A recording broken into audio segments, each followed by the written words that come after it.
1시간 동안 간단하게 말씀을 드리겠는데요. 요즘에 미래차 하면 굉장히 복잡해졌습니다. 그리고 저도 한 35년 동안 자동차 하는 걸 연구를 하고 있는데 패러다임이 바뀌다 보니까 참 이해도가 많이 떨어지는 그러한 느낌도 많이 받습니다. 그래서 오늘 간단하게 그 미래차 전환, 지금 어디까지 와 있고 우리가 앞으로 무엇을 해야 되느냐에 대해서 간단히 말씀드리겠습니다. 최근에 전기차 많은 관심을 가졌고 그동안에 또 자율주행 자동차도 많은 관심을 가졌습니다. 그런데 전기차가 속도가 약간 늦어지고 있는 건 사실입니다. 근데 이것이 그 이상현상이 아니고 정상화로 가는 겁니다. 전기차가 너무 빨리 몇 년 동안에 수요가 늘어났기 때문에 바꾸는 그러한 그 현상들이 나오고요. 또 자율주행 자동차 지금 혁명이 잠깐 나왔었는데 자율주행 자동차도 사람이 운전 안 하는 자동차의 상용화 시기는 좀 많이 늦어지고 있습니다. 근데 우리한테는 약간의 이거 제가 좀 기회라고 봅니다. 그래서 모빌리티 산업 현황하고 전망에 대해서 말씀드리고 자동차 부품사의 대응 전략 말씀드리겠습니다. 지금 굉장히 우리가 보면 산업 환경이 많이 바뀝니다. 그래서 지금 보시면은 산업의 전체적인 질이 지정학적인 불안 요인이 계속 가속되고 있다고 그러죠. 저희들도 보면은 이렇게 네 가지 변동성, 불확실성, 복잡성, 모호성으로 얘기합니다. 근데 이것은 미국에서 1987년에 이미 학자들이 연구들을 많이 했습니다. 이러한 환경이 변한다. 근데 1987년 하면은 우리한테는 굉장히 위기가 도래하고 있다 이런 느낌을 가질 텐데 미국이 이제 통상 압력을 지금과 같이 굉장히 강화할 때입니다. 그리고 미국 제조업이 침체기에서 벗어나면서 우리는 대신 섬저 현상에서 상당히 자동차 산업이 이제 본격적인 성장기로 들어갈 때입니다. 그래서 많은 이때 변화가 있을 때 우리가 잠깐 놓쳤던 게 뭐냐면 미국이 제조업 경쟁력을 굉장히 강화하고 있다 이걸 놓쳤습니다. 그러니까 우리 수출에만 보다 보니까 미국이 통상 압력을 통해서 우리 수입을 규제하는 거에만 신경을 썼지 미국의 제조업이 일어나는 거는 그때 신경을 약간 못 쓰는 그런 상황이었습니다. 그렇지만 거기에 또 강조된 것들이 리더십 상당히 강조가 됐었고요. 그래서 저희들이 최근에 보면 이제 변화하는 속도하고 방향을 예측하기가 굉장히 어렵고 또 미래 상황이 어떻게 전개될지도 예측하기가 어려워졌고 인과관계문 또 뚜렷한 현상, 증상이 뭐냐 이런 것들이 판별이 굉장히 어렵습니다. 지금. 이것이 이제 미국이 87년에 한번 연구를 했고 마침 자동차 산업이 세계 최대 판매 실적을 기록하고 코로나19가 오기 전에 17년에 미국 학자들이 또 한번 모여서 논의를 많이 했습니다. 그러다 보니까 이제 대비를 철저히 했다 이런 얘기들을 우리가 볼 수 있고 지금 미국이 중국과의 그 마찰에서도 상당히 우위적인 압도적인 이러한 위치를 차지하려고 노력하고 있다는 거죠. 그리고 정부하고 또 기업 간의 이해가 그동안에 상충이 되어 왔습니다. 통상 마찰 속에 또 기업들의 그렇지만 대중 직접 투자는 계속 늘어납니다. 특히 독일, 유럽 기업들의 이런 미국, 중국 진출이 가속화되고 있고요. 이러한 현상들은 저희가 볼 때 이제 80년대 일본 자동차 업체들이 미국에 진출한 그러한 사례라고 봅니다. 그리고 또 같이 전 세계적으로 전문 인력이 없습니다. 자동차 산업에 그러니까 왜 수요가 많다 보니까 그렇습니다. 공급이 뒤떨어져서 전문 인력 부족 속에 연구개발 투자는 굉장히 늘어납니다. 먼저 말씀드리면 전 세계 자동차 산업이 1년에 R&D 투자가 170조 원입니다. 170조 원인데 우리나라가 지금 많이 늘어났다고 하는데 10조 원 합니다. 그러니까 10조 원 중에 정도 이렇게 우리가 차지하고 있다. 적은 건 아니지만 R&D를 많이 하는 국가는 소수에 달하기 때문에 우리가 이렇게 많이 하는 건 또 아니다. 왜? 독일이 가장 많이 하는데요. 1년에 60조 합니다. 자동차 산업이 1년에 60조를 하는 독일과 10조 하는 우리나라 간의 격차가 당연히 존재할 수밖에 없는 그런 상황입니다. 그리고 미국의 미래차 인력입니다. 우리 자동차 산업 인력이 35만 명입니다. 근데 미국은 미래차 인력이 37만 명입니다. 못 만드는 게 없습니다. 근데 우리는 사람이 없다 보니까 왜? 그 35만 명 중에서 미래차 인력은 기껏해야 저희가 3, 4만 일 정도 봅니다. 그러다 보니까 무엇을 할래도 굉장히 어려운 그러다 보니까 또 임금이 계속 올라갑니다. 전문 인력의 임금들은 계속 올라갈 수밖에 없는 그런 상황인데 미국은 이제 90년, 99년입니다. 이때 이제 소위 스템 인력이라는 게 나옵니다. 사이언스, 테크놀로지, 엔지니어링, 매서매틱스 이 세 개의 기본적인 인력이 있어야 앞으로 자동차 산업 특히 21세기로 전환한 넘어가는 시기에서 굉장히 중요하다고 준비를 굉장히 오래 한 거죠. 벌써 올해로 하면 한 25년째 했는데 우리는 최근에 와서 했죠. 그 전에 우리도 스템 인력 해갖고 여기다가 이제 아트를 집어넣는데 저희가 우스갯소리로 그랬습니다. 이렇게 이걸 보니까 이제 발음을 하면 스팀이에요. 잘못하면 김 빠진다. 그런 얘기들도 과거에 했던 얘기들이 있습니다. 그리고 또 84년, 86년에 무슨 일이 있었냐면 이게 기업들 간에 협력할 수 있는 환경을 미국이 굉장히 만들었습니다. 과거 공동연구개발은 독점금지법으로 금지를 해왔는데 미국이 84년에 풀었고 왜? 기업들이 혼자서 투자하기가 굉장히 어려워졌습니다. 그리고 기술도 굉장히 다변화되다 보니까 이제 기술 협력이 일어나야 되고 또 거기서 나온 결과물을 86년부터는 공동 생산하게까지도 만들었어요. 그런 것을 우리가 거의 2000년대 들어서 풀었습니다. 굉장히 늦었죠. 그러다 보니까 또 우리나라는 기업들 간에 협력한 사례도 별로 없고 문화도 형성되지 않았습니다. 특히 우리는 이제 대기업 중심의 수직 통합적인 또 계열적인 그런 산업 구조를 갖고 있다 보니까 그냥 대기업도 협력사에서 수직 통합적으로 거래를 했으면 됐었습니다. 뭐 삼성협력사하고 현대협력사하고 지금도 협력 안 합니다. 별로. 그런 문화가 굉장히 고착화되다 보니까 이러한 그 자원의 상당한 낭비도 있었다. 또 최근에 보면 자동차를 제일 저희들이 유심하게 보는 게 임금이 굉장히 올라오고 있습니다. 이 문제 때문에 뭐 먼저 말씀드리면 정부에서도 이제 또 과연 자동차 산업의 임금을 어떻게 안정화시킬 것인가 지금 아마 곧 TF가 만들어지는 걸로 알고 있습니다. 그리고 또 금리가 굉장히 높다 보니까 경기 회복이 좀 이렇게 지연되는 문제, 그리고 수요가 부진한. 그래서 2017년 사상 최고치는 25년 후에 달성될 거다. 그러니까 지금이 회복기이지만 과거의 그 사상 최대 판매 기록을 아직은 달성을 못하고 있는. 그러니까 부품업체도 상당히 어렵다 이렇게 저희들이 보고 있습니다. 자, 수출 환경은 굉장히 어렵습니다, 솔직히.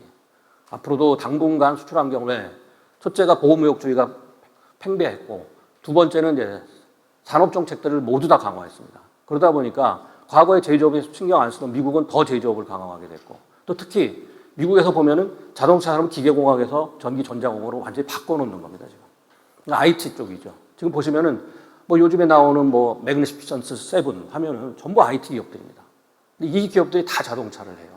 완전히 판이 바뀐 겁니다. GM 포드도 요즘 잘 나가고 있다고 하지만 이들 기업보다는 뭐 테슬라도 그렇고 뭐 구글서부터 자동차 산업에 안 들어온 기업이 없어요.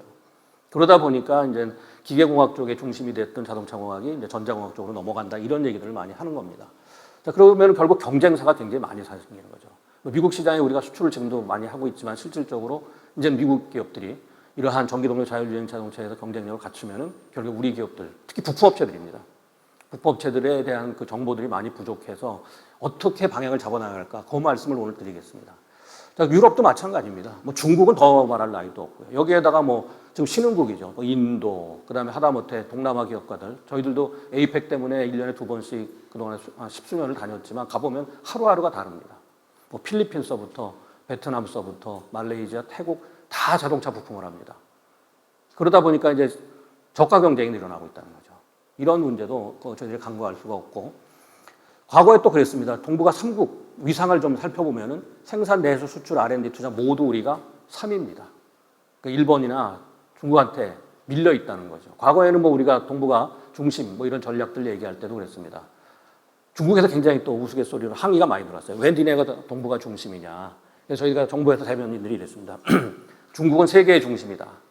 일본은 태평양의 중심이고 그러니까 우리는 동북아의 중심이다. 이렇게밖에 얘기할 수가 없었어요. 지리적으로 이제 가운데 위치해 있으니까요. 그런 또 상황입니다. 그럼 뭐 대응은 당연합니다. 지금 전동화해야 되고 또 원가 절감 디지털 두 가지 축으로 가는 거죠. 이제 전동화도 굉장히 빨리 가다 약간 속도가 늦어서 우리가 대응할 수 있는 제가 보기엔 3, 4년 시간을 벌었습니다. 근데 3, 4년 후에는 굉장히 또 바뀔 겁니다. 제일 문제가 디지털화예요. 원가 절감이 잘 안 됩니다. 왜 그 디지털화를 하느냐? 특히 독일 기업들이 미국을 따라가려고 하는 게 미국은 IT 접목을 해서 소위 트랜스포메이션을 통해서 원가를 최대 40%까지 낮추겠다. 이런 목표를 갖고 있어요. 왜 40%냐? 배터리 가격이, 배터리 원가가 전기차에서 차지하는 게 40%입니다. 이게 통제가 안 돼요, 자동차 업체들이. 왜냐면 이거 배터리 업체들이 지금 만들고 있기 때문에.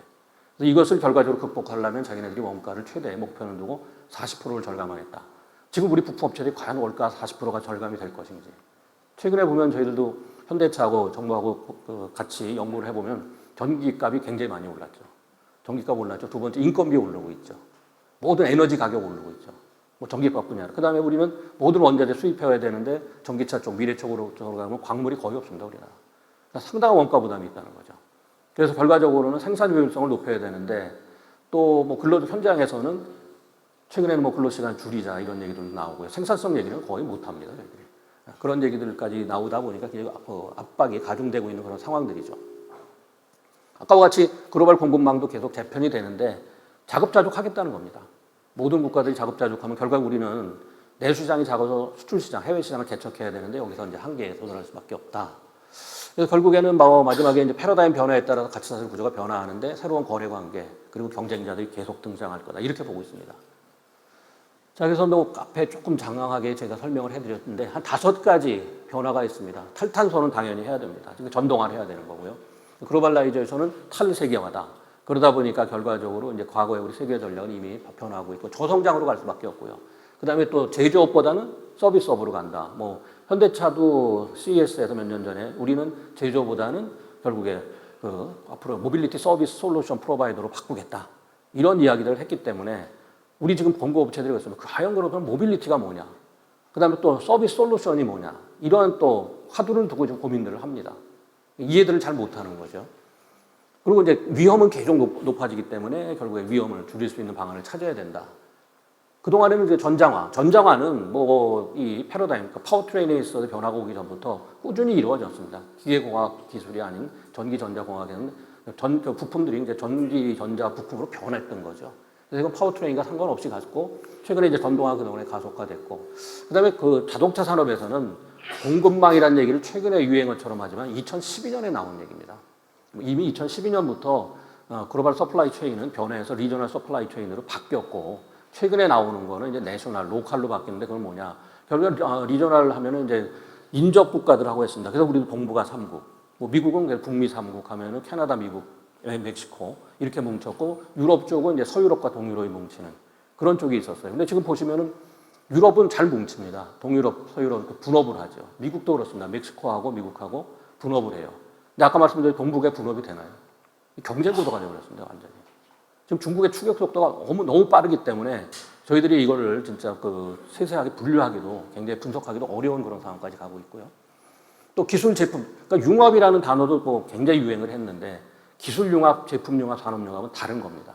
기술 융합을 하려면 아까와 같이 기술력을 가진 기업들 간에 협력을 해야 되는데 잘 안 하고 있죠. 그러다 보니까 하이브리드와 같은 차를 못 만든 겁니다. 결국에 일본 기업들 간에 협력을 잘하다 보니까 이제 하이브리드라는 그런 차를 만들었고, 우리는 그 뒤에 이제 만들었고, 최근에 또 산업융합, 산업 경계가 거의 무너졌죠. 그러다 보니까 자동차 산업인지 전자 산업인지가 구분하기도 어려워졌고, 그러한 산업에 있어서의 구분도 변화해야 되는데 아직까지는 그런 현상이 안 나타납니다. 그리고 모빌리티라는 단어가 등장하지만 아직까지 구체적으로 이것도 법제도 쪽에서는 정의를 못합니다. 그래서 이제 새로운 경쟁 전략 요구가 필요한데요. 그렇다고 저희가 뭐 부정적으로 볼 건 없습니다. 과거의 전통 뭐 가치사슬을 보면 완성차, 부품업체, 소재업체, 유통 간단했습니다. 근데 지금은 새로운 모빌 생태계를 보면 이렇게 복잡합니다. 이건 뭐냐? 할 분야가 굉장히 많다는 거예요. 보시면은 저희도 이렇게 크게 몇 가지로 나누고 그 안에 보시면, 근데 이걸 하나하나 전체를 놓고 보면 제일 우리가 약한 데가 앞으로 연결성, 자율주행, 다 센서류입니다. 센서류 쪽은 저희가 거의 지금 못하고 있고, 또 모든 거를 소프트웨어 쪽에서 받쳐줘야 되는데 소프트웨어도 우리가 인력이 별로 없습니다. 몇 년 전부터 차량용 소프트웨어를 갖고 현대차 정부가 계속 얘기를 할 때 몇 명이 있느냐. 저희가 1000명 있다고 그랬었어요. 그냥 학문적으로. 그랬더니 현대차처럼 500명 있다고 그랬어요. 아마 지금쯤 1000명이 됐는데 30년까지 정부에서는 3만 명을 목표로 한다. 이렇게 얘기를 합니다. 우리가 지금 소프트웨어 전체 인력이 한 20만 명 있어요. 근데 다 게임용 소프트웨어를 합니다. 차량용과 게임용은 완전히 틀립니다. 그리고 이 임금 자체가 틀려요. 저희들도 과거에 게임 소프트웨어, 과거 88세대라고 그런 적 아마 들어보셨을 거예요. 그건 뭐냐면 월급 88만 원. 그게 서울 저쪽 뭐 소프트웨어 단지 쪽에서의 한 15년 전에 그때만 해도 뭐 100만 원 미만을 받고 소프트웨어 개발들을 했죠. 근데 지금 테슬라 같은 경우가 소프트웨어 직무만 30가지가 있습니다. 근데 제일 조금 낮은 사람들의 평균 중위 소득이 1억이 넘어요. 코딩하는 애들이 1억이 넘는다 보시면 됩니다. 제일 위에 전문가들은 한 5억이 넘어요. 근데 그러한 임금을 주고 우리가 과연 사람을 채용할 수가 있느냐. 우리도 육성을 했습니다. 근데 최근에 무슨 현상이 나느냐. 그 정도로 뭐 3, 4억 받을 수 있는 전문 인력들은 미국으로 가거나 중국으로 가거나 일본으로 갑니다. 이러다 보니까 국내에서는 결과적으로 사람이 자꾸 부족한 이런 문제가 지금 발생시키고 있다. 굉장히 많은 데서 하고 있고, 아까 제조업 또 재제조, 또 하나는 뭐 아까 그 제조업에서 벗어나는 관련된 서비스업 쪽으로 또 갈 수 있는, 그렇지만 하여간 자국에서의 생산을 해야 된다는, 그리고 자국 부품을 사야 된다는 그러한 모든 국가들의 정책 목표는 나타나고 있다는 겁니다. 자, 자동차 생산추이를 저희들이 둘로 쪼개봅니다. 금융위기, 우리가 이제 외환위기죠. 이때 외환위기 극복하고 굉장히 빠르게 회복됐습니다. 근데 우리는 장기 침체기에 들어갔었어요. 근데 이게 안 보인 겁니다. 자, 세계는 계속 성장을 하다 제일 큰 최근의 위기가 금융위기 쪽이죠, 금융위기. 근데 우리는 외환위기 이쪽이죠. 외환위기를 겪고 나서 금융위기 때 우리가 빠르게 성장을 했지만 세계는 계속 성장세를 했지만 우리는 감소를 했습니다, 국내 생산이. 여기서부터 문제가 생겼던 겁니다. 그리고 최근에 이제 이때 피크를 찍었는데 우리는 이미 상당수에 빠져 있다가 지금 대폭적으로 내려왔던 겁니다. 그러다 보니까 고용의 문제도 생기고 부품업체의 어려움이 굉장히 가중됐던 겁니다. 저희가 보면은 2009년부터 정부에서 그래서 요 회복기부터 소위 우리 자동차 업계에서 많이 쓰는 게 가불입니다. 가불 관계를 개선하려고 많은 연구를 했어요. 개선 방안도 찾고. 근데 그것이 언제 중단됐냐면 요 18년에 중단됐습니다. 그때 상당히 뭐 정책적인 문제가 있어서 저희들이 연구를 거기서 그만뒀죠. 그래서 실상은 다 파악하고 있습니다. 어떻게 이거를 바꿔야 되는가 문제. 근데 이것을 이제 바꾸기가 좀 어려워진 문제도 좀 생겼지만, 자, 그렇다면 요 문제에 다시 말씀을 드리면은 탈동조화, 다시 동조화로 가는 것 같고요. 근데 우리나라 자동차는 장기 성장 둔화하고 이제 회복세는 보이고 있습니다. 그렇지만 그 저성장세도 갈 거다. 앞으로 400만 대 수준은 지금 회복됐지만 과거와 같이 아직까지 높은 수준으로까지 못 가고 있고, 또 하나 이제 전기동력차 고부가치 차량 중심으로 수요는 회복이 됩니다. 그리고 전기차에 대해서 오해가 뭐냐. 자, 우리가 세계 자동차 역사를 쭉 놓고 볼 때요. 1800년대 말에 자동차 산업이 태동이 됐습니다. 지금 한 140년 정도 됐죠. 근데 4천만 대 넘어설 때까지 75년 걸렸습니다.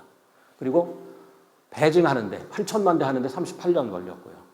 굉장히 오랜 기간 동안 성장을 했는데 전기차 같은 데는 2017년에 100만 대를 넘어갔는데 23년, 불과 6년 만에 1,400만 대를 넘어갔습니다. 14배가 증가한 거예요. 6년 동안에. 이거는 정상적이지 않다. 저희들이 이렇게 봅니다. 속도 조절이 필요하다. 이런 얘기를 쭉 해왔습니다. 전기차는 근데 어디 갑니다? 거의 다 중국이에요. 그래서 뭐 작년과 올해 보시면은 중국이 세계 수요의 약 67, 8%입니다. 그러니까 중국을 빼놓고 나면은 미국하고 유럽 쪽이고 기타 국가들은 별로 없습니다. 그러니까 우리나라를 포함하더라도. 그래서 중국이 이제 좌우를 하는 건데, 저희들이 2003년 중국 정부하고 만나서 많은 얘기를 할 때 보면 그랬습니다. 내연기관은 자기네 못 쫓아간다. 자기네는 전기차로 도약을 하겠다 했는데 이게 성공을 한 거죠. 완전히 성공을 합니다. 올해 판매 증가율이 약간 둔화는 되지만 전 세계적으로도 올해도 한 9,300만 대 정도가 판매가 됩니다. 자, 근데 왜 3%가 뭐냐? 이 3%가 성장률의 정상화입니다. 정상 성장률입니다. 그러니까 2017년 세계 자동차 수요가 최대 판매가 이루어지기 10년 전, 그러니까 2008년부터 17년까지 연평균 자동차 수요 증가율이 3%였습니다. 그러니까 다시 이제 내연기관차는 정상화로 갔는데 전기차가 뭐 100% 이렇게 판매한 거는 비정상이었다는 거죠. 그리고 올해도 20%도 이것도 굉장히 높은 숫자입니다. 그러니까 여기에서 자칫 착각을 하면은 대비를 못 한다는 겁니다. 잠깐 쉬어가는 문제지만 전기차 수요는 계속 간다. 또 하나 문제가 지금 친환경차, 전기차 구분을 잘 못 하십니다. 정부의 법제도가 있습니다. 특히 하이브리드 차가 많이 판다니까 플러그인 하이브리드를 하이브리드 분류합니다. 이건 아닙니다. 뒤에가 영어로 HEV 이렇게 써 있다고 해서 똑같은 차가 아닙니다. 하이브리드 차는 친환경차로 구분하죠. 전기차로 구분 안 합니다. 그런데 PHEV는 BEV와 함께 전기차로 구분을 합니다. 굉장히 차이가 있다는 거죠. 근데 우리나 뭐 세계 언론에서도 약간 혼동을 많이 가져갑니다. 그래서 올해는 저는 19% 한 1,750만 대 봤는데 약간 낮더라도 1,600에서 1,700만 대 봅니다. 그럼 이 숫자가 뭐냐? 여러분들 과거에 디젤차 많이 얘기 들으셨습니까? 클린 디젤. 굉장히 인기가 있었죠. 전 세계 그 당시에 클린 디젤 팔린 물량보다 더 많은 물량입니다. 지금 전기차 판매 물량이라는 거예요. 그러니까 이게 무시할 수가 없는 숫자라는 거죠. 근데 이것이 뭔가 좀 감소하고 있다 이런 얘기를 하는데 감소가 아닙니다. 둔화되고 있고 이게 정상화를 찾고 있다는 거죠. 그래서 뭐 산업 전환도 지금 5가지로 저희들이 봅니다. 뭐 연결성, 커넥티비티, 뭐 차하고 결국에 홈하고 주택하고 연결되는 거. 그다음에 요즘은 뭐 자율주행, 자동주행 이렇게 같이 씁니다. 그다음에 로봇, 그다음에 전기차, 전장화 이렇게 보는데 굉장히 매트릭스자 뭐 신규 투자도 해야 되고 경쟁자가 새롭게 나타나니까 새로운 전략이 필요하고 또 데이터를 계속 축적을 해야 되고 또 새로운 공급자를 만들어야 되고 시장도 세분화해야 되고 그다음에 모빌리티 서비스 쪽으로 가야 되고 AS 온라인 판매 같은 새로운 그런 판매 전략도 만들어야 된다. 그러니까 수십 가지 이러한 매트릭스 짜보면은 기업들이 진출할 분야도 많지만 우리가 대비할 분야도 많다 이렇게 봅니다. 새로운 산업들도 만들어지고 있는데 수요는 좀 둔화되고 있지만 전기차 앞으로 현대차가 바꾸질 않았습니다. 2030년 목표는 최근에 안 바꿉니다.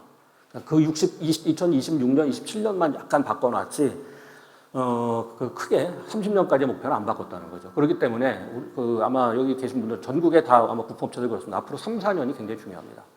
3, 4년 동안에 그 전환을 못하면은 이제 미래차 쪽으로 전환이 진짜 어렵게 됩니다. 3, 4년 동안에 뭐냐? 어제도 저희들이 금융권에 가서 얘기할 때 2가지를 같이 하셔야 됩니다. 하나를 하다 갑자기 바꿀 수 없습니다. 하나를 쭉 하다가 갑자기 못 바꾸고 서서히 2가지를 하면서 한쪽을 줄여가면서 새로운 한쪽으로 가야지 그게 전환인 거지. 갑자기 자동차 업체가 1년 만에 바꾼다? 뭐 자동차, 현대차 라이프 사이클이 어떻습니까? 승용차에서 보통 5년 내지 7년이거든요. 그럼 5년 내에 7년 한 번 바꿔놓으면 5년, 7년을 가기 때문에 또 미래차라는 건 앞으로 100년을 또 가야 되기 때문에 이것이 대비 안 하고 지금 시간 벌었다 해서 또 손 놓고 있다가 몇 년 있다가 하면 되겠지. 이렇게 하면은 그때는 이미 때는 늦었다는 겁니다. 그리고 중국이 이미 그때는 세계 미래차 시장을 아마 석권하지 않을까 이런 우려도 있습니다.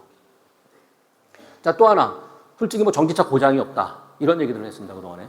근데 미국이 뭐 1년에 100만 대씩 팔려서 미국에서 최근에 그 분석을 해보니까 하이브리드 차가 고장이 없습니다. 내연기관차하고 비교를 하면 하이브리드는 한 여기 저희들이 작술해 놨는데 한 24% 정도 고장률이 낮습니다. 미국 시장에서는. 근데 전기차는 굉장히 많아요. 오히려 내연기관차보다. 그리고 플러그인 하이브리드가 제일 많게 나왔습니다. 대신 유지 보수 비용을 보면은 약간 전기차가 싸게는 나옵니다. 그런데 전기차 가격이 워낙 높죠.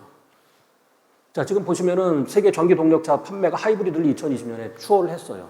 근데 23년에 역전이 됐느냐? 많은 분들은 하이브리드가 많이 팔린다니까 역전이 된 걸로 생각합니다. 근데 하이브리드는 두 가지가 있습니다. 풀 하이브리드하고 마일드 하이브리드하고 있는데 마일드 하이브리드는 친환경차로 생각 안 합니다. 그래서 풀 하이브리드만 생각하면 작년에 한 500만 대 팔렸습니다. 그러니까 작년에 전 세계적으로 전기차가 한 1,470만 대 팔렸는데 500만 대가 팔렸기 때문에 아직도 격차는 굉장히 큰데 이 격차가 줄어들고 있는 겁니다. 올해 한 800만 대 팔린다고 봅니다. 그러니까 1,700만 대 팔리고 그러니까 작년보다 약간 격차는 줄어들지만 뭐 물량 면에서는 계속해서 전기차가 많다 이렇게 봅니다. 그래서 뭐 이거는 뭐 그 하나 또 저희들이 유념할 거는 유럽입니다. 미국하고 유럽이 조금 낮췄지만 30년 전기차 판매 비중 50%를 의무화합니다. 그렇기 때문에 안 팔 수가 없는 그런 상황들이라는 거죠. 물론 이게 정책이 바뀔 수는 있습니다. 그렇지만 아직까지는 바뀌지 않고 또 주요국에서 35년부터 내연기관차 판매 금지 이게 계속 늘어나고 있다는 거죠. 그다음 중국 같은 경우도 자 이런 얘기들이 우리 또 나왔어요. 뭐 전기동력과 하이브리드 50대 이거 근거 없습니다. 이런 얘기 중국 정부 한 적이 없어요. 근데 우리 언론에서 가끔 이런 얘기들이 나옵니다. 중국은 NEV에는 하이브리드를 집어넣지 않고 작년에 중국에 3천만 대 자동차가 팔렸는데 하이브리드 카는 60만 대 팔렸습니다. 대부분 일본 업체들이. 그렇지 나머지 중국의 950만 대는 전기차였습니다. 그리고 이제 2025년 내년에 가면 플러그인 이것도 얘기해야 됩니다. 플러그인 전기차와 플러그인 하이브리드는 다릅니다. 근데 우리 쪽은 잘못 플러그인 인지니어죠. 이건 전기차를 또 그렇게 부릅니다. 우리 소켓 플러그에다 뽑는다 해서 플러그라고 쓰는데 그거는 이제 PHEV하고 주로 그 BEV 쪽을 생각해야 됩니다. 근데 BEV가 압도적으로 갈 거다 이렇게 봅니다. 순수 전기차가 이제 압도적으로 갈 거다 이렇게 보고 뭐 전기차 보급 대수도 많이 늘어나서 내년 정도면 전 세계적으로 한 5,400만 대가 전기차가 깔릴 거다. 그래서 4% 정도 차지할 거다. 전기차도 계속 그래서 수요가 증가할 수는 없습니다. 이제 아까와 같이 35년까지 증가하다 아마 둔화된다는 거는 그거보다 한 2, 3% 전기차도 이렇게 증가할 거다. 이렇게 보고 있고요. 뭐 독일도 안 한다고 보지만 2040년 가면 독일 신차 판매 중에 전기차 비중 무려 90% 갈 거다. BMW 현대차보다 많이 팝니다. 전기차. 지금 우리 통계상으로 보면 BMW가 훨씬 많이 왜? 고급차 업체들은 전기차 판매 가격에 부담을 안 갖습니다. 그렇기 때문에 테슬라가 고급차 시장 가서 성공을 한 거고 BMW하고 벤츠가 먼저 이렇게 전기차를 빨리 가는 그 가격 때문에 그런 현상들이 나타납니다. 모델로 봐도 그렇습니다. 뭐 비아디 들어온다고 그러는데 중국 시장 모델을 보면 뭐 도요타 2차종, 테슬라 기껏해야 뭐 너댓 개. 그렇지만 비아디만 하더라도 거의 20개 차종에 달하는. 그러니까 선택지가 많아진 거죠. 그리고 가격이 자꾸 떨어집니다. 규모의 경제를 갖기 때문에. 그러다 보니까 중국이 압도적으로, 뭐 다 이쪽은 다 중국 업체들이고요. 또 파워트레인별 소비자 선호도를 보면 두 가지 특징이 이번에 나타났습니다. 갤럽에서도 이번에 조사를 했는데 미국 시장에서요. 첫째가 젊은 세대일수록 전기차를 선호한다. 이렇게 나왔습니다. 그 다음에 둘째는 고소득자일수록 전기차를 선호한다는 겁니다. 그렇기 때문에 그렇다면 젊은 사람이 선호하는 건 앞으로 MZ세대들의 앞으로 미래의 고객들은 결과적으로 전기차를 선호할 수밖에 없다. 이렇게 보고요. 그 다음에 왜 그럼 요즘에 이제 주춤하느냐? 고소득자들이기 때문에요. 한계가 있는 거죠. 그렇기 때문에 이제 가격이 점점 떨어질 수밖에 없는 이런 상황인데 하나 걱정하는 거는 전체적으로 지금 전 세계에서 팔리는 전기차 평균 한 대당 적자가 6,000달러입니다. 우리 돈으로 800만 원씩 적자가 나요. 자, 지금도 적자가 나는데 이게 가격이 떨어지면 당분간 적자 폭이 더 커질 수 있습니다. 협력업체들 상당히 어렵겠죠. 납품 단가 현실하고 어려워지니까요. 전기차가 또 많이 팔려도 협력업체들은 좀 부담이 되는 게 수익 보장을 해줄 수 있는 그러한 체제가 마련되지 않으면 협력업체 어려움은 더 가중될 수 있다. 이렇게 볼 수 있습니다. 자, 뭐 미국으로 보면은 하이브리드 카 보면 아까 6,000달러 적자라고 써놨고요. 자, GM도 최근에 하이브리드 생산하겠다. 이렇게 얘기를 했습니다. 그 다음에 스텔란티스는 근데 전기차 계속 갈 거다. 그러니까 전체적으로 뭐냐 하면 앞으로 2030년까지 하이브리드가 계속 늘어날 겁니다. 그렇지만 장기적으로 볼 적에는 결국 주요국의 환경 규제 정책 강화기 때문에 이 전기차로 옮겨갈 수밖에 없다. 이렇게 보는 거죠. 판매 비중도 뭐 하이브리드가 굉장히 빨리 미국은 늘어나는 그런 지금 나타납니다.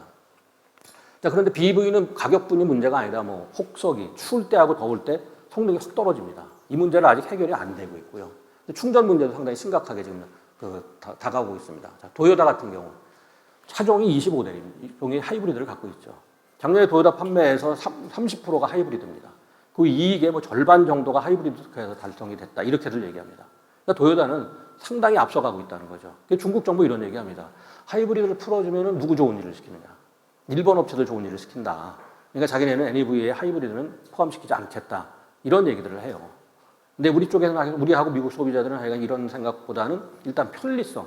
뭐 저도 솔직히 전기차는 우리 사무실에 있지만, 저도 하이브리드를 타고 다닙니다. 그런 상황이 소비자들이 아직까지 그렇게 전기차에 대해서 편리함을 못 느끼고 있는 그런 상황들이라 그렇다는 거죠. 미국 친환경차에서 최근에 이제 하이브리드 판매가 더 좀 큰 폭으로 전기차를 앞서가는 게 나지만 중국은 아직까지는 하이브리드 차는 그렇게 있지 않은 그런 상황입니다. 자, 뭐 중국의 신모델 전기차는 계속 늘어나고 있고요. 자, 수소차입니다. 뭐 이건 간단하게 말씀드리면은 작년에 수요가 대폭 줄었습니다. 전 세계적으로도. 그래서 아직까지는 갈 길이 굉장히 멉니다. 경제성도 그렇고, 뭐 충전 하부 구조 구축하는 게도 굉장히 더 어렵고. 자, 그렇다면 지금 뭐냐? 그렇다고 안 하는 건 아닙니다. 차는 테스트베드이기 때문에요. 대신 수소 에너지 쪽으로 많이 간 겁니다. 수소 에너지 쪽으로 상당한 많은 투자, 특히 미국 같은 경우는 무려 8조 원을 투자했습니다. 그래서 작년 10월에도 미국 수소 전문가들이 저희 연구원까지도 왔었습니다. 자, 한국이 요새 수소 뭐 굉장히 많이 한다는데 협력할 분야가 뭐냐 하고 왔는데 막상 많지가 않았어요. 그쪽은 8조 원을 등에 정부 돈을 얻고 여기 와서 뭔가 파트너를 구하려고 했더니 대기업이 없었습니다. 저랑 같이 다녔는데 다닌데 말씀을 드리면 현대, 한화, 두산 뭐 이 정도예요. 중소기업들을 갈 데가 별로 없었습니다. 워낙 큰 기업들이 들어오기 때문에. 그렇기 때문에 우리가 이제 중소기업들한테 그럼 이런 에너지 문제, 수소 에너지 문제를 어떻게 풀어줄 거냐. 이것도 과제라고 봅니다. 저희가 2010년 정부가 뭐 전기차 정책을 본격적으로 만든 게 2010년입니다. 근데 그 전부터 이 그림을 놓고 저희가 전기차 전망을 했어요. 자, 여기를 보시면은 산업 수명 주미 곡선입니다. 산업은 처음에 이제 신제품 가발하면 1%가 탁 넘어서 확 뜁니다. 그러다가 다시 이제는 쉬어갑니다. 그러다 그 다음부터는 죽음의 거, 지금 패즘 이런 데 와 있다고 그래요. 이거를 벗어나면 다시 이제 제대로 된 성장기로 가는데 거기에 왜 그러냐? 저희가 이것만 놓고 보면 설명이 안 되는데 소비자들의 반응을 봐야 됩니다. 변화 곡선이라는 게 있습니다. 소비자들의 신제품이 나오면 처음에는 충격을 받아요. 야, 별게 다 나왔다. 과거에는 휘발유로 달리던 게 이제 전기차가 나왔어. 그렇게 이제 호기심을 갖습니다. 그런데 타보니까 불편해요. 그래서 부정적으로 갑니다. 그 다음에는 이제 아예 막 굉장히 비판이 나옵니다. 이래서 결국에 죽음의 계곡으로 가는 겁니다. 지금 여기 와 있는 건데, 그러니까 전기차는 여기 와 있는 게 당연한 거죠. 그래서 저희들은 당연하다고 봤어요. 자, 1%를 넘으면 급증을 할 거다. 근데 한 번은 쉬어간다. 이게 지금 쉬어간다는 겁니다. 근데 또 한 번의 경쟁이 바다가 갑니다. 이제 다시 여기서 하면 정상화가 되겠죠. 왜? 오늘 이번에 중국 정부가 그랬습니다. 지금 중국에는 전기차 업체가 100개가 넘습니다. 근데 이거를 10개 이내로 구조조정하겠다. 이런 얘기를 했어요. 근데 아무 못 건드립니다.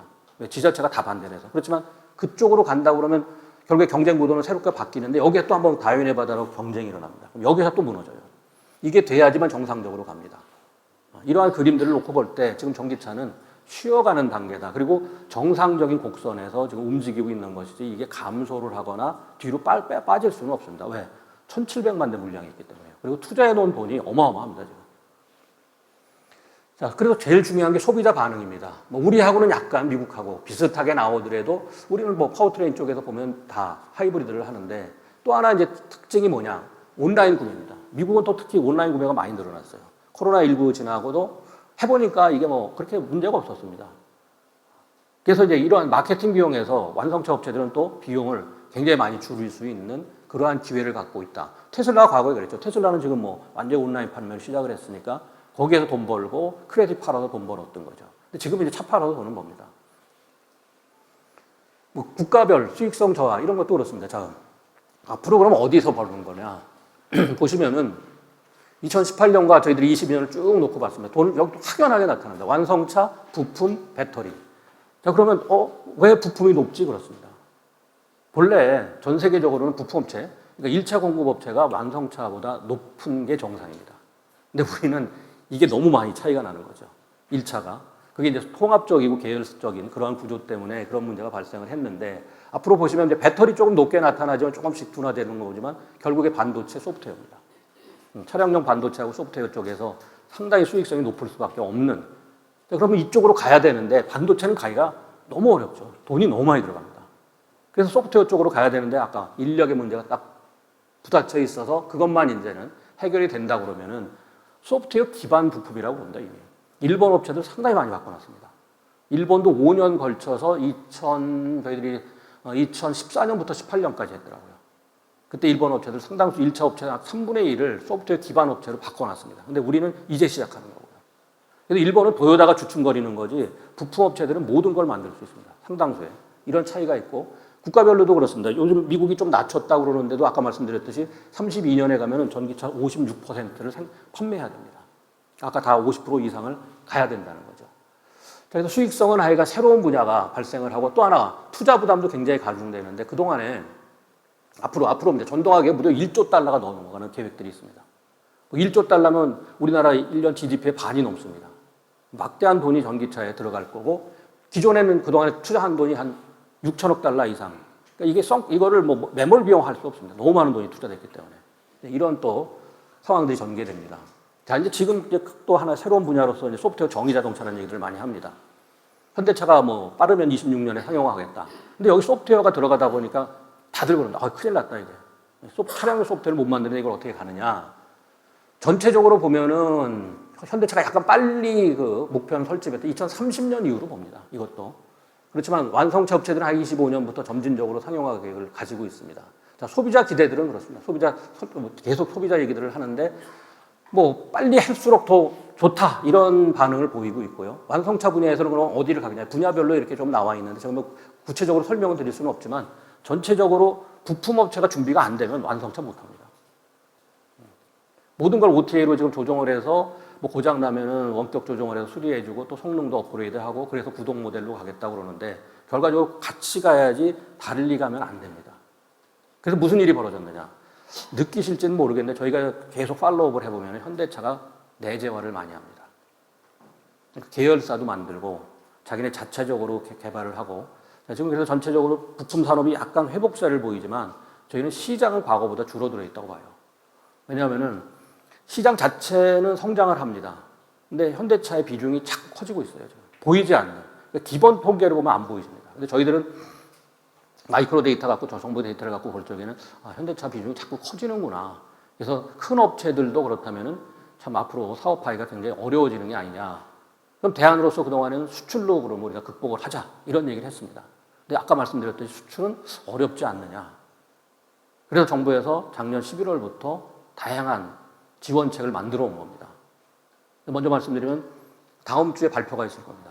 정부에서 다음 주에 이제 현대차와 함께 발표가 하나 있을 거고 아마 5월경에 또 발표가 있을 거고 아마 계속 하반기로 가면서 부품업체 지원에 대한 정책들이 발표가 되는데 가장 또 중요한 거는 7월 1일부로 발효되는 미래차 특별법입니다. 그러니까 미래차 특별법은 가로치면 미래차 부품 특별법입니다. 실질적으로는. 근데 부품이라는 단어가 빠져 있어서 그런데 한 3년 전부터 입법화를 하려고 그랬죠. 작년 말에 통과가 됐습니다. 지금 세부 실행 내용들을 만드느라고 그러는데 7월 1일에 정식 발효가 되면은 특징적으로 몇 가지 말씀드리면 인건비 보조가 들어갑니다. 현장에서 인건비 보조가 들어가고 두 번째 그동안에 설비에 대한 지원이 별로 없었습니다. 근데 이제는 설비 투자를 그러니까 지금은 다 옛날 노후화되거나 내연기관 거를 미래차로 바꿀 경우에 거기 돈이 들어가지 않습니까? 근데 이거는 투자세액공제가 별로 많지가 않았을 겁니다. 근데 여기에 대해서 신규 투자에 준하는 투자세액공제를 해주겠다. 그래야만 이게 이제 새로운 전환이 되니까요. 그러한 지금 방안들도 모색이 되고 있고, 그다음에 R&D 투자도 올해는 줄였지만 내년부터 또 늘리겠다. 결국에 인건비, 정부가 해줄 수 있는 게 그렇습니다. 인건비, 그다음에 R&D 투자, 세 번째가 설비 투자에 대한 지원, 네 번째는 이제 수출과 같은 비즈니스 서비스, 컨설팅 이런 거를 하는데 컨설팅도 지금 많은 검토를 했습니다. 왜? 전기값이 너무 올라서 작년 11월부터 많은 부담이 돼서 전문 그 컨설팅 업체를 찾았습니다. 근데 결과적으로 못 찾았습니다. 현대차하고 정부가 찾았는데 전기차, 자동차 산업의 전기차 비용을 전력 비용을 줄일 수 있는 컨설팅 업체 찾았는데 결국 못 찾았어요. 또 하나 뭐냐? 앞으로 수출하려면 ESG 경영 철저히 해야 됩니다. 근데 부품업체들은 잘 모르죠. ESG 경영도 컨설팅을 했는데 거긴 좀 찾았습니다. 그래서 지금 정부 뭐 1차 지원을 하겠다. 컨설팅 지원들도 이제 많이 되는데 두 가지로 나눠져 있습니다. 그러니까 현대차 쪽 협력업체들은 현대차를 통해서 정부와 같이 지원을 받는데 아직까지 현대차가 아닌 쪽은 계획 수립조차 좀 못하고 있습니다. 솔직히. 그래서 5월 달에 한번 저희들이 그 중견 3사라고 그러죠. 중견 3사와 국회에서 세미나를 해서 유사한 그 지원 방안을 강구하려는 그러한 지금 움직임도 나타나고 있습니다. 자, 그래서 결국에 이제 소프트웨어 정의 자동차 보시면은 여기 좀 설명을 해놨지만 자율주행 자동차로 넘어가는 전 단계라고 봅니다. 근데 자율주행차 소비자 인지도가 뭐냐면 자꾸 떨어져요. 전기차가. 불안해합니다. 그러니까 사람들이 기술은 자꾸 발전을 하는데도 막상 타보는 사람들이 타보니까 약간 불안하다. 그렇지 않습니까? 저희가 운전자가 있는 차를 타다가 갑자기 운전자가 없으면 불안한 거죠. 미국에서도 그렇고. 근데 시장은 계속 커나갑니다. 또 공유 자율차 수요는 제한적으로 다닐 수밖에 없습니다. 얼마 전에도 뭐 테슬라도 사고가 났고 GM의 크루즈도 사고가 났기 때문에 제한적인 대도시를 중심으로 간다. 단계별로 시장이 굉장히 커질 수밖에 없는 그러한 그 상황입니다. 그래서 자동차 산업은 성장 산업이지 성숙 산업이 아닙니다. 일반적으로는 뭐 성숙 산업이니까 다른 쪽으로 돌아야 되지 않느냐. 계속 모든 그래프를 보시더라도 다 성장세가 나타나고 있다는 거죠. 자, 그래서 그렇다면 이제 이러한 간단하게 산업 환경을 말씀드렸고 부품 산업 앞으로 어떻게 가야 되나 말씀드리겠습니다. 자, 보시면은 국내 생산하고 해외 생산을 위에 표를 만들어 놓은 겁니다. 굉장히 과거에 증가를 했다가 여기가 피크를 찍고 2015년, 16년 피크 찍고 쭉 떨어졌습니다. 그래서 다시 회복세지만 과거 생산보다는 낮습니다. 그러니까 두 가지가 와야 되죠. 물량도 뒷받침돼야 되지만 금액도 돼야 되는데 이건 뭐 금액은 현대자동차가 가격을 올려서 많은 돈을 벌고 있죠. 그래서 부품업체로까지 이게 낙수 효과가 안 떨어지는 거는 저희들 보고 있습니다. 근데 물량이 줄었다는 게 좀 문제죠. 그래서 물량이 뒷받침돼야 되는데 물량은 아직 회복세가 아니다. 그러니까 국내 생산 추이도 미국과 한국, 일본을 좀 비교해 봤습니다. 그럼 일본도 많이 이렇게 줄었다가 다시 좀 약간 많이 줄었습니다. 과거보다 회복되고 있습니다. 미국도 이제 그런 쪽, 미국은 거의 다 회복되고, 근데 우리도 이제 뭐 한국도 회복세로 가고는 있지만 아직까지는 그 과거 생산에는 못 가고 있는 그런 상황입니다. 자, 근데 전체적으로 보시면은 제일 중요한 게 인력입니다. 자, 일본은 고령화 때문에 지금 우리와 똑같은 인력 부족 현상이 있습니다. 근데 미국이 왜 그러하느냐? 작년 23년 한 해만 미국이 자동차 산업의 고용이 5만 명 늘어났습니다. 그러니까 엄청나게 큰 숫자죠. 미국에 100만 명 정도가 고용이 되는데, 근데 이 숫자는 또 왜 그러느냐? 코로나 때 굉장히 많이 줄었습니다. 우리가 이런 얘기도 합니다. 왜 그러면 우리가 코로나 때 현대자동차가 굉장히 또 선방할 수 있었냐? 미국하고 유럽은 출근을 안 했어요. 미국하고 유럽 근로자들은 자기 죽을까봐 현장에 안 나왔습니다. 생산을 못했어요, 생산을. 그러다 보니까 이제 우리 현대자동차 같은 경우는 우리 100% 돌렸거든요. 그러니까 이게 돌아갔던 겁니다. 근데 이제 그러한 시대는 점차 저물고 있지 않나 이렇게 보고 있고요. 자, 독일은 공동화 우려들을 많이 하고 있습니다. 왜? 지난 3년 동안 우리보다 생산이 낮아졌어요. 과거에 독일이 600만 대가 훨씬 많아서 우리보다도 1년에 한 200만 대 이상 더 많은 생산을 했다가 갑자기 요즘 줄어듭니다. 그거는 뒤에 가서 좀 말씀드리겠습니다. 자, 여기 뒤입니다. 요게 바로 자, 독일과 우리의 생산입니다. 보시면은 독일이 우리 밑으로 내려와 있어요. 그런데 하나 특징이 뭐냐? 사람이 안 줄어요. 유지를 합니다. 특히 이 사람 중에 뭐냐면 엔지니어인데, 엔지니어. 우리는 그냥 정부 공식 통계로 자동차 산업의 엔지니어를 3만 7천 명 정도로 봅니다. 미국이 11만 명 갖고 있어요. 근데 아까 보시면 미국은 우리나라보다 한 2배 정도 생산을 합니다. 그렇더라도 많은 거죠. 3만 7천 명이면 2배면은 7만 4천 명이 되는데 11만 명을 가지고 있는데 독일은 14만 명을 갖고 있습니다. 왜 그러냐? 고급차 중심으로 바뀐 거예요. 그리고 우리가 얘기하는 뭐 마더 팩토리라고 좀 얘기들 하지 않습니까? 자기네 나라에서는 R&D하고 아주 핵심 부품, 고급차만 생산하고 나머지는 중국으로 다 빼는 겁니다. 이런 전략을 갖고 있기 때문에 생산이 큰 폭으로 줄었더라도 마치 공동화가 일어나는 것 같은데 그럼 사람이 줄었어야 했는데 사람이 안 줍니다. 그러니까 사람을 자꾸 전문화를 시키는 거죠. 이런 것들이 고부가치 차량을 만들어서 돈을 많이 벌 수 있는 거죠. 저 최근에 이런 얘기들을 합니다. 인건비 비교를 하거든요. 먼저 말씀드린 여기 아마 이게 미국의 인건비입니다. 이거는 상승세를 보여드린 거고 독일도 그렇습니다. 임금이 정체되어 있어요. 근데 왜 그럴까요? 근로시간이 34시간으로 줄어났습니다. 줄여놓고 그냥 임금을 동결시켜버린 거죠. 그러니까 1인당 받는 거는 그 일을 안 해도 받는 건 똑같아졌습니다. 그러니까 독일은 그냥 버티는데 요즘 물가가 많이 오르는 건 에너지 비용 때문에. 에너지 비용 때문에 물가가 오른다고 그래서 상당히 지금 독일이 경제가 어렵다 이런 얘기를 하지만 자동차로만 놓고 볼 적에는 꼭 그런 건 아니다 이렇게 볼 수 있습니다. 자, 그렇다면 우리 전기차 내수는 굉장히 부진합니다. 뭐 그동안에 한 14년에서 22년까지가 한 11배가 증가했는데 그리고 작년에도 판매가 무려 한 28% 증가했습니다. 근데 작년에 우리나라가 미국과 같이 감소를 했고요. 그다음에 하이브리드 판매는 급등을 했습니다. 수출도 뭐 상당히 잘 되고 있죠. 그런데 중견 3사는 별로 없지만 현대기아차가 상당히 많은 지금 수출을 하고 있고 부품 수출이 근데 하나 문제가 생겼습니다. 저희들이 볼 적에는 완성차 수출, 그다음에 해외 생산이 늘어나는데 부품 수출이 줄어든 거는 처음 봤어요. 그건 뭐냐? 우리나라 부품 수출의 75%는 저희가 볼 때 해외, 우리 국내 공장 조립용으로 나갑니다. 현대차, 기아차의 완성차 공장이나 아니면 우리 1차 협력업체도 해외 공장 조립용으로 많이 나가는데 그 현상이 약간 문제가 생겼다 이렇게 평가를 하고 있다는 거죠. 왜 그러냐? 현대차 각국 정부가 보호무역주의이기 때문에 그리고 미국, 유럽 가보니까 굉장히 쓸만한 부품이 많은 거예요. 여기서 뭐 수입해 가는 것보다는 그냥 현지 조달하겠다. 그런 얘기를 많이 합니다. 이 현상은 계속 심화됩니다. 뭐 좀 큰 업체들은 벌써 몇 년 전에 각자 도생하라고 그랬죠. 각자 도생하라고 그래서 저희도 그때부터 대비를 한 건데 보시면은 자 그렇다면 아까 수출을 뚫어줘야 되는데 안 되니까 자기네들이 최근 조사를 해보니까 약간 현상이 이상한 게 나타나서 설명을 해달라고 그러더라고요. 자 뭐냐면 부채 비율 같은 경우는 굉장히 안정화되어 있습니다. 우리나라 1차 협력업체들. 근데 부채 비율만 봐서는 안 되는 것 같다. 왜? 최근에 단기 부채가 단기 채무가 많이 늘어나는데 알아보니까 설비 투자 쪽이더라. 그것도 국내 설비 투자 것들이다. 근데 왜 그러느냐? 아니 당연한 거 아니냐 저희들이 그랬어요. 거기 1차 갈 적에는 내연기관차 만들려고 투자를 해놨는데 이제 그쪽 설비도 다 바꿔야 되는 거고 국내도 바꿔야 되니까 결국 차입이 많을 수밖에 없지 않느냐. 이거 뭐냐? 그거는 1차 협력업체들은 상당수가 그나마 대응을 하고 있다는 거예요. 근데 최근에 2, 3차를 만나보니까 뭐 괜찮은데요? 뭐 아직까지 그렇게 피해 없는데 이런 얘기를 합니다.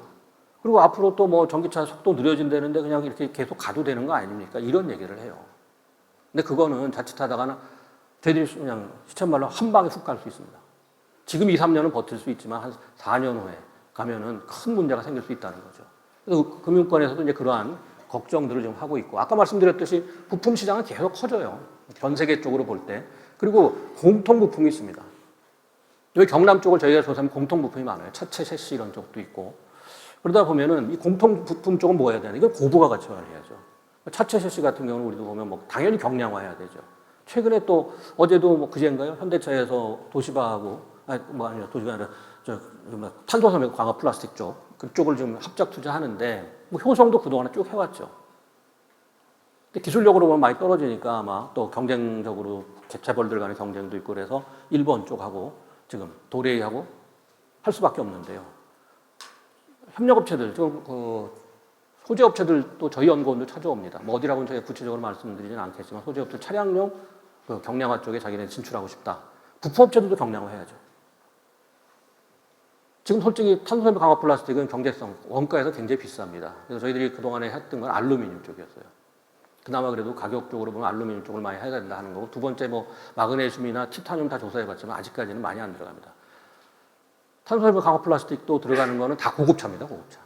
저희들이 2014년에 독일에서 물론 13년에 무슨 일이 있었냐. 독일이 이 한국을 굉장히 유심하게 봤습니다. 그리고 2013년에 독일의 정부가 아시아 위크라는 걸 만들었어요. 한국을 초청했습니다. 13년에. 저희들이 갔어요. 그때 유럽에서 상당한 많은 기술자들이 와서 한국에 대해서 굉장히 많이 칭찬했습니다. 한국은 전기동력 자율주행에서 상당히 앞서 나가는 것 같다. 근데 막상 저희가 할 말이 별로 없더라고요. 2013년이니까. 근데 전기차 그때 많이 할 때도 아니고 자율차도 그런데도 유럽에서는 상당히 한국을 높게 봤어요. 왜 그러냐 물어봤더니 당신에는 IT 기업이 강하지 않느냐. 독일은 그 당시에 IT 기업이 별로 없었습니다. 그래서 한국하고 협력을 하고 싶다. 그래서 13년 부르고 14년에 저희가 어디를 가려면 라이프치히의 BMW 공장을 같이 가자고 그래서 갔습니다. 깜짝 놀랐어요. 공장 안에서 소리가 안 납니다. 뭐 가보신 분들 계시겠지만 컨베이어 벨트가 사무직 머리 위로 지나가요. 근데 소리가 안 나요. 왜? 탄소섬유 강화 플라스틱은 로봇이 필요 없습니다. 자르고 붙이는 거라서. 로봇이 딱 4대 있더라고요. 근데 한 구석에 있어서 따로 있기 때문에 전체적인 공정에서는 소리가 안 나고. 근데도 프라운호프 전문가들이 이거 안 될 거다 그랬어요. 왜? 원가가 안 맞는다. 그래서 거기서 i3하고 i8을 생산했는데 i3는 중단했죠.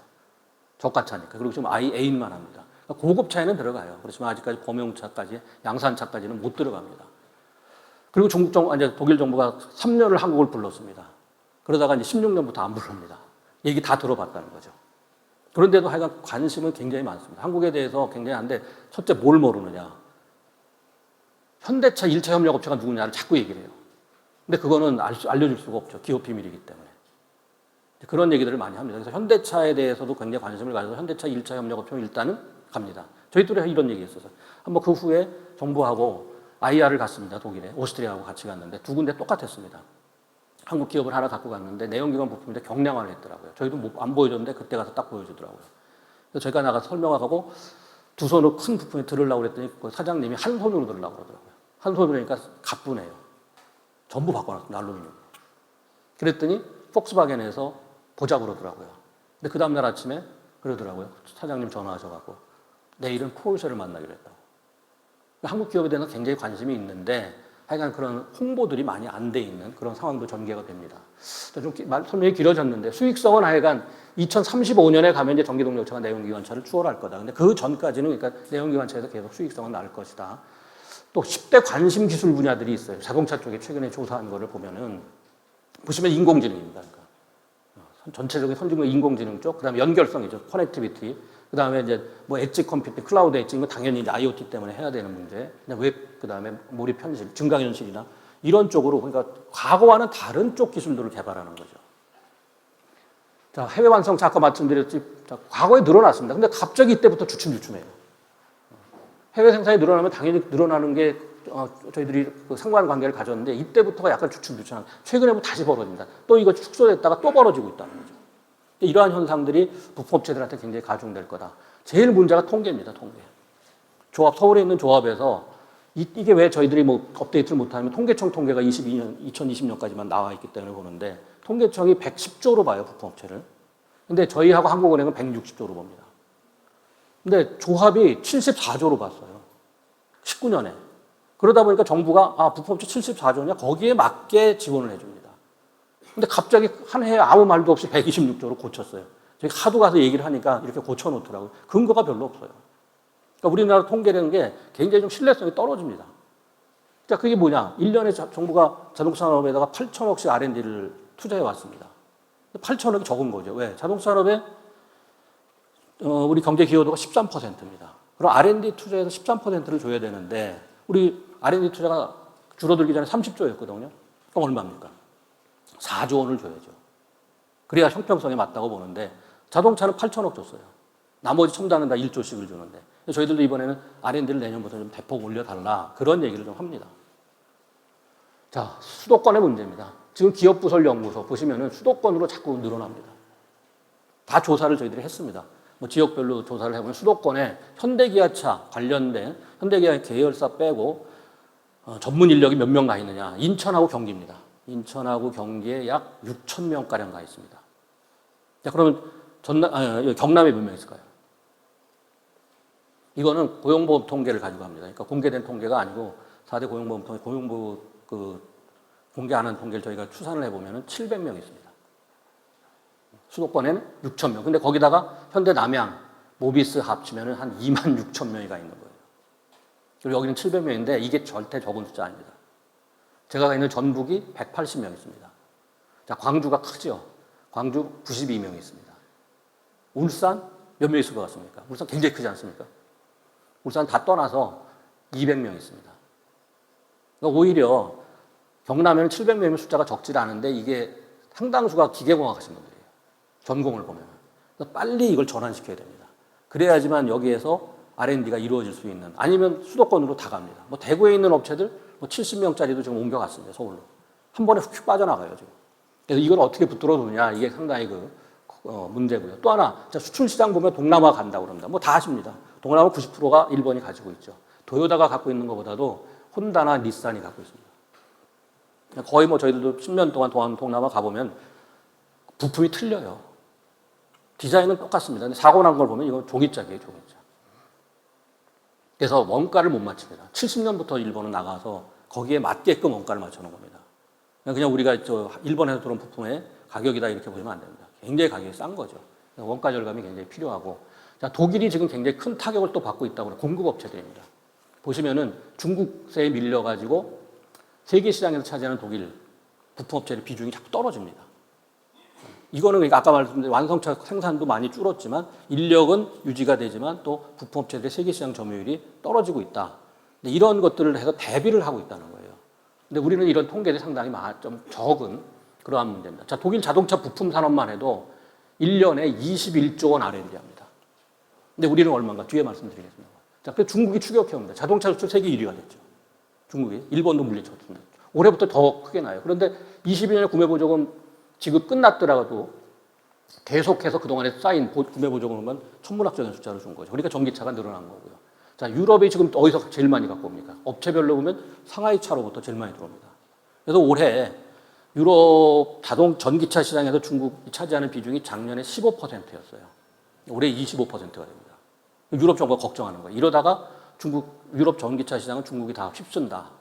그래서 미국은 그걸 먼저 알아서 못 들어오게 하는 겁니다. 아예 원천적으로 못 들어오게 합니다. 중국이 들어오는 순간 뭐 테슬라고 뭐 다 안 될 수도 있다. 자, 우리가 들어오고 있습니다. 지금. 우리도 솔직히 기술적으로 지금 막아놨죠. 근데 원가를 떨어뜨리면 언제든지 들어옵니다. 상용차로 밀고 들어오고 있죠. 전기차는 도저히 안 됩니다. 전기 상용차는 경쟁을 할 수가 없어요. 현대차로서는 그러니까 수소 상용차로 갈 수밖에 없다는 거죠. 근데 가격이 너무 높죠. 소비자들이 사기는. 그러니까 승용차는 못하고 상용차로 갈 수밖에 없는 또 그런 상황입니다. 정부의 부담은 굉장히 커질 수밖에 없는 그런 상황입니다. 자, 미국도 전기차 수입은 계속 늘어나고 있죠. 근데 지금 보시면 독일로부터 제일 많이 들어와요. 자, 독일이 그럼 전기차 안 하나요? 이런 통계를 보면 독일이 상당히 전기차를 하는 겁니다. 그러면서 내연기관을 같이 본 거죠. 얼마 전에 여기는 제가 아마 안 적어놨을 텐데 우리가 이퓨엘이라고 합니다. 기존 내연기관에다 수소 그냥 주입해갖고 달리게 만드는 그런 엔진인데 만이라는 트럭에서 개발을 했어요. 만 트럭에서 개발을 해서 지금 상용화에 들어갑니다. 우리는 뭐 이것이 언제 될지는 모르겠지만 뭐 5년 내 가능하다 이렇게 하고 정부 투자를 하고 있지만 이미 독일은 또 그런 쪽. 그러니까 기술력이 있으니까 약간 14만 명의 엔지니어가 많은 또 60조 원의 R&D 투자를 가지고 못하는 게 없는 거죠. 이게 그런 상황들입니다. 구조 개편은 그래서 불가피하다. 뭐 미래 모빌리티 소프트웨어 중층에 그러니까 저희들 중층에 뭐 플랫폼이 간다 이렇게 보는데 OS도 들어가야 되고요. 상당히 많은 IT 기술들이 접목이 돼야 됩니다. 뭐 현대차 같은 경우도 보면 30년 미국에서 전체 자동차 판매 53%를 66만 대를 전기차로 판매하겠다. 이건 계획을 안 바꾸고 있습니다. 자, 유럽도 이런 계획들은 그동안 쭉 발표를 했고요. 자, 그런데 전체적인 지역별로 좀 한번 보겠습니다. 시간이 많지 않고 현대차 고용 협력사입니다. 보시면은 수도권에 제일 많이 있고 뭐 경남 쪽을 보시면 적은 숫자는 아니에요. 고용 협력사. 그다음에 부품 제조업체들도 보면 경남이 상당히 많습니다. 수도권 다음으로 많아요. 숫자는 굉장히 많게 나타나요. 제조업 고용 현황도 보시면은 뭐 경기, 충남 비슷합니다. 경남. 그러니까 사람도 많고 기업도 많아요. 자, 서울 본사를 보정해서 또 보시면은 외관 부품업체 1,300개 볼 때 한 150개가 경남에 있습니다. 이거는 뭐냐? 솔직히 외부 감사 기업들 대상은 아마 우선 지원 대상이 될 가능성도 있습니다.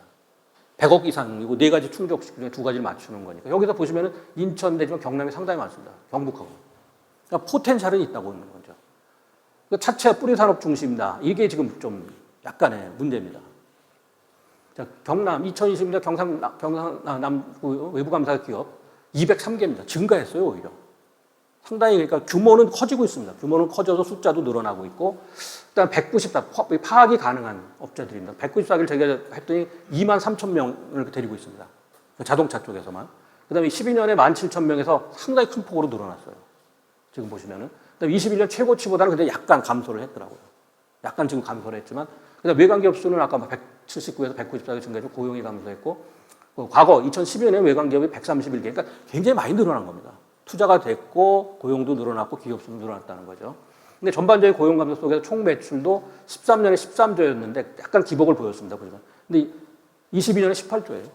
굉장히 늘어났습니다. 그러니까 지금까지 양적 성장을 해왔다는 거예요. 근데. 자, 그렇다면 이제 아까와 같이 경영 성과를 본 겁니다. 경남 외부 감사 기업들. 보니까 여기 보시면 평균 영업이익률이 쭉 떨어졌어요. 떨어지다가 최근에 약간 회복세입니다. 이거는 전체적으로 그래요.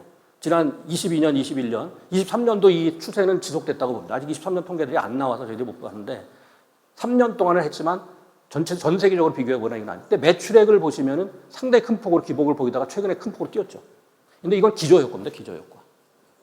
그래서 그렇게 뭐 저희들이 그 경남에서 그 부정적으로 볼 건 아니다. 근데 바로 이 R&D 투자입니다. 우리나라 R&D 투자 계속 늘어나서 22년에 10조가 넘어갔습니다.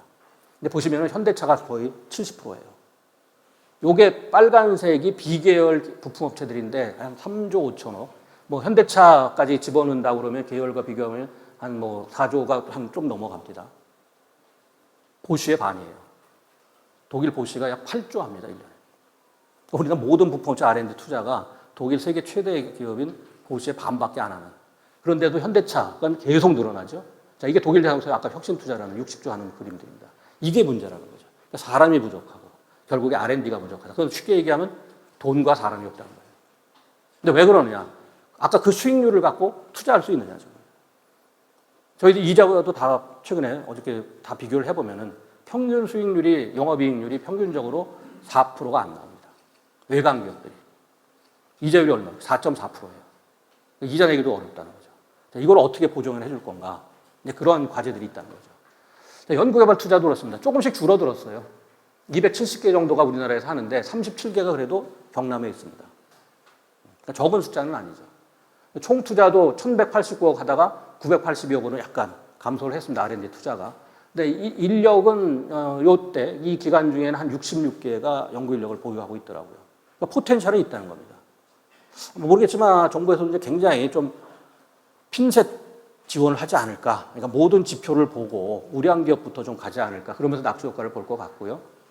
그다음 현대 위아를 제외하고 R&D 투자가 41개사, R&D 220명에서 63개사 520명 굉장히 증가했습니다. 인력들은. 그러니까 아까 현대 위아를 집어넣으면 700명이 넘어갑니다. 이런 게 있고, 그 다음에 10명 이상 보유업체는 6개사에서 또 14개사로 증가했습니다. 그래서 10명 정도 있으면 그나마 R&D를 한다, 이렇게 보는 거니까요. 그래서 굉장히 그 성장 잠재력이나 전환을 할 수 있는 여력은 크다, 이렇게 봅니다. 생산기술 인력을 보면 굉장히 들쭉날쭉하지만 아까 경남 쪽을 보면은 우리나라에 그래도 뭐 인천, 경기, 울산, 충남, 그다음에 경북, 경남 이 정도가 대표적인 자동산업의 집적지다, 이렇게 말씀드릴 수가 있겠습니다.